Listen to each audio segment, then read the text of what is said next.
বিসমিল্লাহির রহমানির রহিম।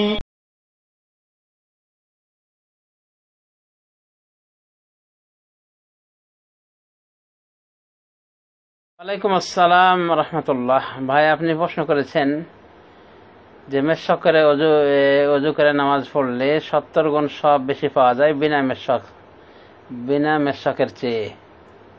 এই হাদিসটা কতটুকু সত্য? এই হাদিসটা মোটেও সত্য নয়, এটা একটা জয়ীফ হাদিস।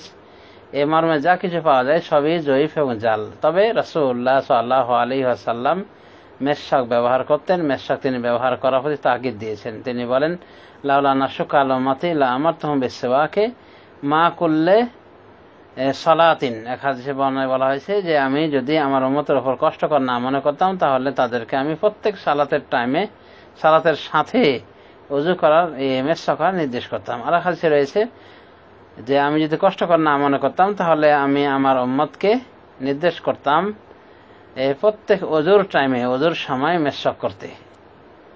তো বুখারী মুসলিম সহ বিভিন্ন বর্ণনায় এই হাদিসগুলি পাওয়া যায়।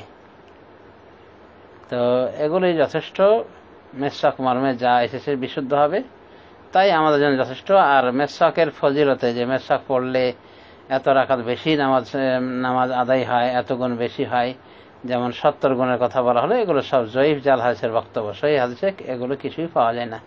তবে মেশকের প্রশংসায় বলা হয়েছে মাতহারাতুন লির-রব্বি মাতহারাতুন লিল ফামি ওয়া মারদাতুন লির-রব্ব। নবী সাল্লাল্লাহু আলাইহি ওয়াসাল্লাম বলেছেন, আলাইকুম বিসওয়াকে, তোমরা মেশক অবধারিত করবে, অর্থাৎ মেশক ব্যবহার করবে, কারণ এটি হলো মাতহারা লিল ফাম, এটি হলো মুখকে পবিত্রকারী বা মুখ পবিত্রের মাধ্যম, পবিত্র হওয়ার মাধ্যম। মারদাতুন লির-রব, এবং রবের সন্তুষ্টির কারণ। এইভাবে রাসূলুল্লাহ সাল্লাল্লাহু আলাইহি ওয়াসাল্লাম একখানা সহিহ হাদিসের মাঝে বলেছেন। কিন্তু কোন সহিহ হাদিসে পাওয়া যায় না যে মেশক করে সালাত আদায় করলে এত গুণ বেশি সওয়াব পাওয়া যাবে মেশকবিহীন সালাতের থেকে। অতএব এই জাতীয় জয়ীফ জাল হাদিসের আশ্রয় নেওয়ার কোনো প্রয়োজন নাই। মেশক একটি গুরুত্বপূর্ণ সুন্নাহ, এই সুন্নাতের উপর আমল করতে হবে।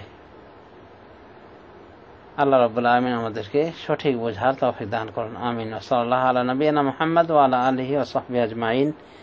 প্রশ্ন করার জন্য ধন্যবাদ।